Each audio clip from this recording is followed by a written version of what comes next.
On today's Faith versus Culture, we're talking about the challenges of unexpected pregnancy and the unexpected joys of motherhood. That's coming up. To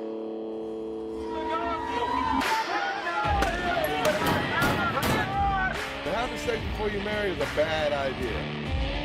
Don't tell me there's no such thing as gun violence. That just depends on your definition of when life begins. There are problems of sin and habit that cannot be solved outside the person of our Lord Jesus Christ.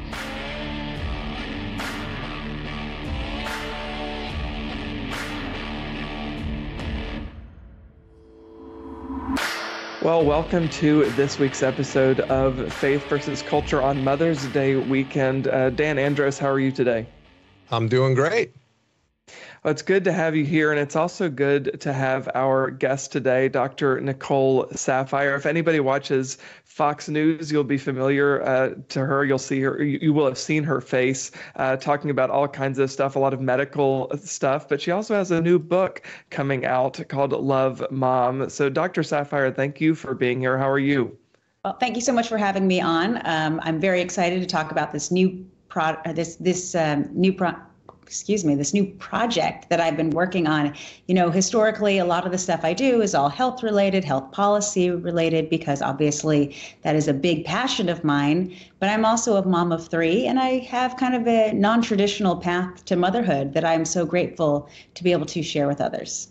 Well, Dr. Saphier, for people who might not know, tell us a little bit about your story. You are a board-certified radiologist, a Fox News contributor, and also a mother of three. And your first child you were pregnant with as a teenager. Talk about some of that story. Yeah, so anyone who really knows me from Fox knows that I'm an open book, and I am open and willing to talk about anything. And one of the big things that have shaped the person I am today is the fact that when I was in high school, between my junior and senior years, I did find out I was pregnant. Obviously, this was not a planned event, certainly unexpected. And, you know, after having some internal reflection, talking to my family, and, you know, really coming to a decision, I decided to have my child. So I was that statistic. I was the pregnant teenager walking the high school hallways all throughout my senior years. It was a very lonely and isolating time. But having my son and growing up as he grew up really kind of molded who I am today. And, you know, I had a lot of people at the time telling me that if I went forward with the pregnancy, that I certainly wasn't going to reach all of the professional aspirations that I had at the time. So I've pretty much spent the last 24 years doing everything possible to prove them wrong. It really seems like a counter or almost an anti-woman message to kind of put this fear onto young women such as yourself who are pregnant to say you can't do this. It seems like an uninspiring message, also an untrue message. We have so many examples of people doing that. I mean, what would you say to, maybe even someone who's in your situation right now, who might be a teen who's pregnant and they're hearing all of these sorts of things? What sort of encouragement would you give them? Yeah, you know, the way that I really look at it is, you know, we're all kind of on this path of life. And at that age, I knew that my path was I really wanted to be a doctor. From an early age, I knew I wanted to help and heal people. So that was my path. The pregnancy kind of stopped me. You know, there was an obstacle in the way, or at least that's what it felt like. And that's what everyone was telling me about, was that I have this huge obstacle. And so my options were, all right, well, I just stop and stand still and just kind of stay stagnated. Do I try and climb over that boulder, that huge obstacle, which maybe wasn't possible either? Or can I carve out a path and just go around it? Maybe it's going to take me a little bit longer. Maybe it's going to be a little bit more challenging, that path. But as long as you lean on your faith, your family, and your friends, that path is still there. You just have to create it. And I personally drew a lot of my strength from knowing that there is a greater path. And no matter how many obstacles are put in my way, it's not going to be anything more than I can handle, because the plan was for me to be a physician, for me to be a healer, and I just needed to figure out how to still get there. Mm. Yeah, I want to ask you too, what were, there are obstacles in your way that kind of slowed you down or maybe changed the course of your path to becoming a doctor when you, of course, became pregnant. But then also, I think you hear those messages from people externally trying to influence you to go in one way or another. What was it? I know you said you had a moral conviction that you felt a responsibility to your child. You wanted to move forward with having your child. But what was it that kind of kept you grounded and tethered to that decision? Because I'm sure there are moments when you hear the same thing so many times, you're like, well, maybe I am crazy for moving forward with having my child. Maybe I should make a different decision. What kept you tied to that moral conviction? I think as humans, it is natural for us all to have self-doubt and wonder if we're making the right decisions, wondering what the outcome is going to be. I can say I still have some of those moments right now, but in that time, it didn't seem so black and white. And there was a lot of noise, a lot of negativity around me. And it was very socially isolating. And at the time, I had a teen Bible, which was something that I used to love all the time. And I went through that teen Bible front and back, looking through any sources of inspiration, any sources of comfort that could help guide me in my ways.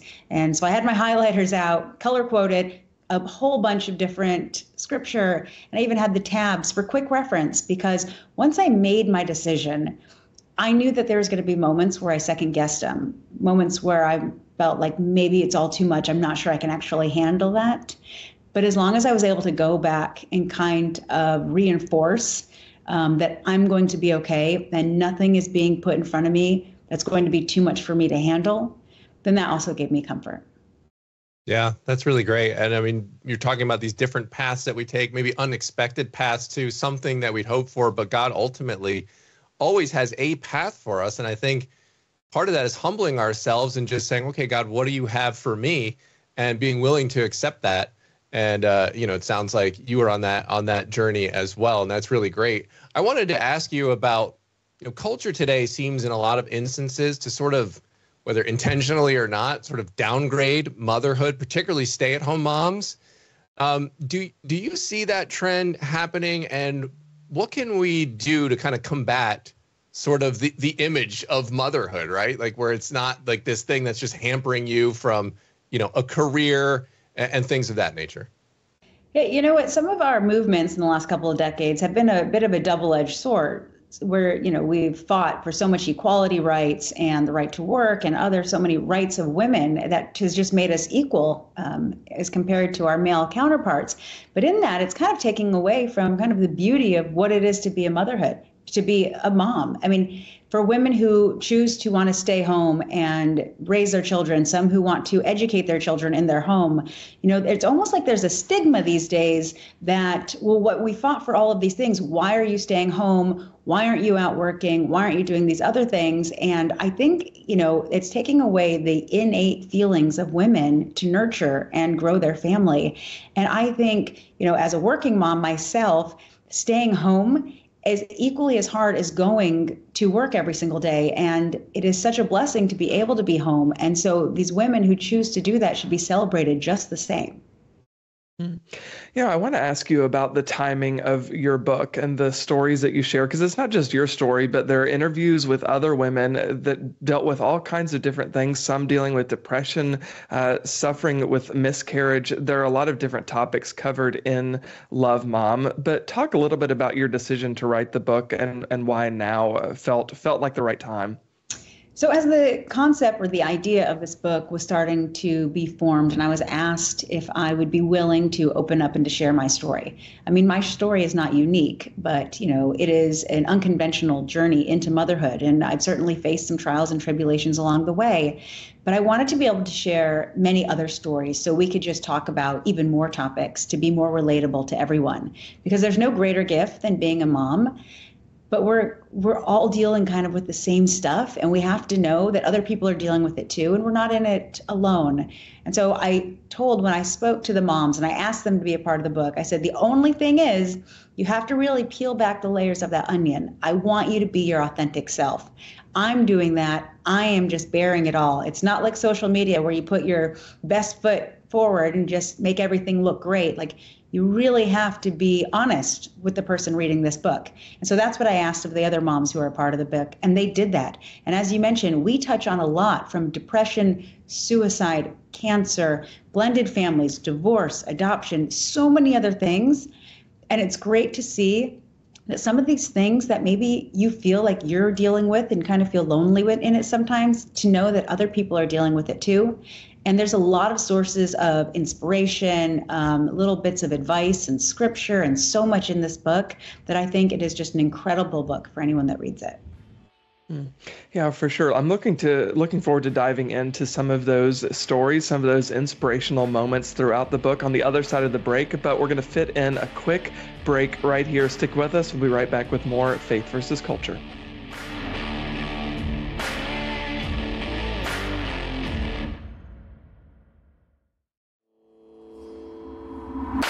Welcome back to Faith versus Culture. I'm here with Dan Andros, and we're here with Dr. Nicole Saphier, author of the new book, Love Mom. I'm excited to talk more about some of these stories, but I know, Dan, you had another question you want to fit in for Dr. Saphier first. Yeah, because just touching on what she was kind of hitting on there at the end of last segment and talking about not just painting this perfect picture and, only our happy social media pictures. Parenting is certainly messy. I have 4 kids myself, aged 19 down to 8. And so I wanted to just ask you, if you could maybe tell us the age of your kids and kind of, so we know where you're at about in this journey. And also just, what do you find are sort of the greatest challenges of parenting and motherhood? Well, so my oldest son, so I have 3 boys. My oldest son is 24. He's already graduated from college, and he's actually just graduating flight school as well because he wants to be a commercial pilot. Oh, cool. And then my younger boys are 11 and 9. So kind of different ends of the spectrum right now. And they all have very different personalities, very different demeanors. Kind of one of the things, and the fact that I was so young when I was raising Nicholas is essentially has allowed me to kind of make some changes with the younger kids. But one of the things that I've noticed throughout the 24 years of being a mom is, we question ourselves a lot. And there are times when you feel like your kids don't like you. And at the end of the day, I mean, it's especially those adolescent years, it gets a little tricky in there, let me tell you. But at the end of the day, as long as you stand true to your convictions and you make sure that you are not deviating from some of your values, it's okay for them to be mad at you. They may not like you in the moment, but that moment is temporary. And I guarantee that you are instilling in them, fundamental characteristic traits that is going to benefit them for their entire life. So it's okay to second guess yourself. It's okay to have those feelings of doubt, but just stay true to yourself, because if you start kind of bending with when they're upset with you, if you really start changing and you don't provide that discipline and structure, then that's going to create an individual that maybe you're not going to be as proud of as they get older. Something that I've thought has been most rewarding in my life, in my relationship with my mom, my relationship with my dad, is those moments when they're most vulnerable. And especially as you get older and they can kind of start to share with you, like, I actually struggled through going through this too. Like, I'm learning just alongside you as we're experiencing whatever it is we might be experiencing. I know, thinking back to stories about my grandma, she was 15 years old when she had her first child. And my aunt has said it was like we kind of grew up together. So what were some of those conversations like with your oldest child? Did you have those moments of vulnerability saying, look, I'm learning this just at the same time as you are? Like, give us a window into some of that journey. At the time, it certainly felt more like the parent-child relationship, and I don't think he was as aware that we were doing it at the same time, certainly when he was younger. Now that he is older, we are able to have these adult conversations, and he really sees it that, I was a senior in high school when he was born, and he was at my high school graduation and my college graduation and my medical school graduation. And, looking back now, we can have these conversations, and, because he'll say to me, like, oh, you're doing something different with the younger boys than you did with me. And then we talk about that, because I don't want him to feel like he was treated any differently. It's just, I didn't know what I was doing. So I've learned some things, but so it's great to be able to have those adult conversations with him now. Yeah. I wanted to let's get into the book here. You have these inspiring collections of stories, these first person stories. Tell us about, touch on some of those that we can expect to see in this book. So not only do you really get, down and dirty into my story, but we also have a lot of other Fox moms that people will recognize, from Ainsley Earhart, Martha McCallum, Kaylee McEnany, and many, many more. We also have some other moms who are not Fox moms, but they are part of my life. One is a patient of mine, one is a Gold Star mom, and some others. And we also were able to reach out to our Fox viewers, and we asked for submissions for some great mom stories. And after going through over 100 submissions, we did include 2 of them. And so these stories, they're just so far reaching and they're so different, but they are all beautiful in their own way. And every time that I was editing this manuscript, I found myself laughing, crying. I drew inspiration, I took notes, and I've already adopted some of the things that some of the other moms do into my life, because we're always learning. We're always finding ways to maybe do something better, do something differently. And, one of my favorite parts of this book is all of the moms submitted scriptures, submitted quotes, and some one-liners or some little tips of advice. And we put it in the center of the book in this beautiful color-coded pamphlet for easy reference, because like I said, I love to reference my teen Bible when I was younger, and I was needing that source of strength. So I wanted to make sure we could do the same here. Was there any one story, this is probably a hard question to answer, but was there any one that kind of sticks out in your mind as this story really surprised me, or it challenged me? There was something about this mom's story that was like, wow, as I'm reflecting on that's really impacting me. Yeah, so Janice Dean, who is, I don't know if anybody knows, but she's senior Fox News meteorologist. I think most people know Janice Dean. She is a force to be reckoned with. She's a beautiful person inside and out. And, she's very honest. She is an incredibly honest person. And in the book, she essentially said, I didn't actually think I wanted to have kids. But isn't that so interesting? Because women, sometimes we feel so much pressure, like this is what's next, or we have to do this right now. And she was just very honest, saying that wasn't really part of my plan. But it was. She just didn't know it at the time. And it became a part of her plan. And she just goes into, her autoimmune disease diagnosis and just how her entire story has unfolded, and how she always takes adversity and turns it into points of strength. A lot of people know that about her, but she really goes into the depths in this chapter. And I, for one, was just internally grateful for her honesty.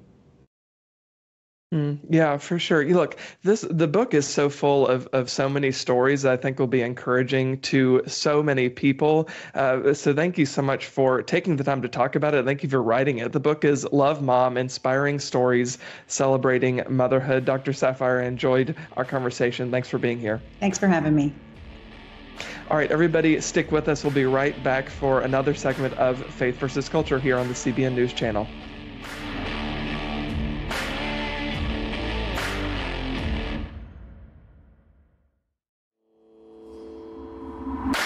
Welcome back to Faith versus Culture. I'm here with Dan Andros. Dan, that was such a good conversation, I think, to have, because as you alluded to in a few of the questions that you asked Dr. Saphier, in our culture today, it does seem like motherhood is kind of villainized. I remember, I don't know if this was last year or maybe the year before last, but Stevie Nicks, the artist, Fleetwood Mac, she said, if I had not had an abortion in 1979, I never would have been a successful recording artist. And there were so many pro-life people who spoke up and said, that's just not true. You can have success. It might look different than what you think it should look like, or it might not be success by the world's definition. But of course, there's nothing more important than motherhood and fatherhood in this life. So I think it's important to talk about these topics. And like Dr. Saphier has shown, you can have success. You can even have worldly success. It just might be on a different timetable than you're expecting.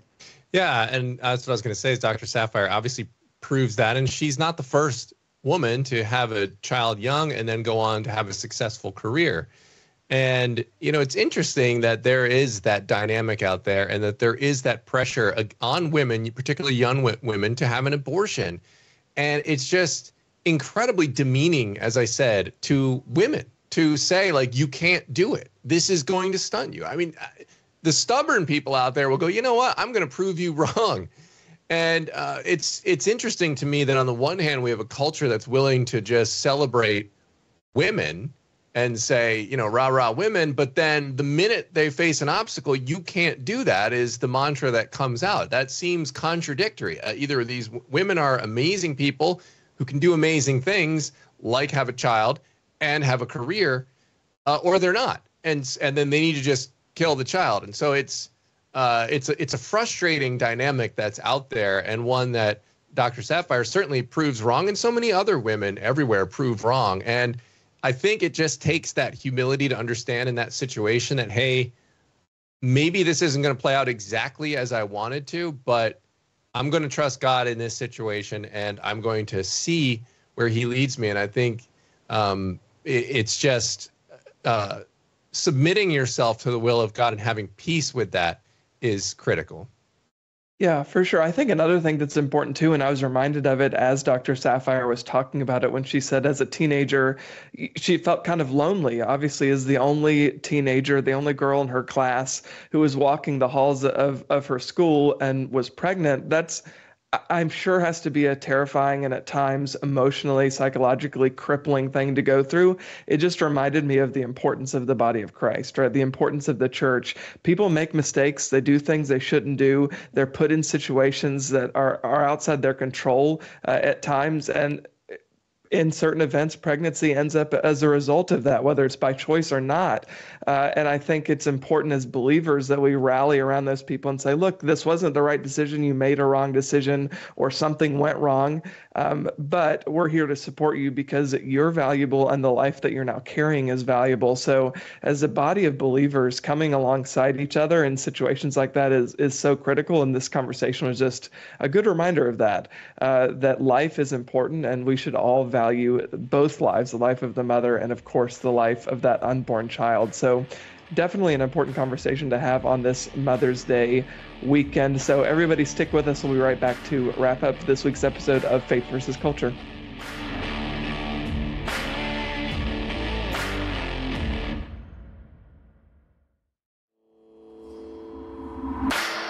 That is all the time we have for this week's episode of Faith versus Culture on Mother's Day weekend. Thank you so much for being here on the CBN News Channel. If you haven't already, head over to cbnnews.com. You can subscribe to our Quick Start newsletter, never miss any of the news of the day, and also our Quick Start podcast that airs every weekday morning with Dan Andros, Billy Hallowell, and I on that show. But again, that's all we have time for on this week's episode. Thank you so much, and God bless you.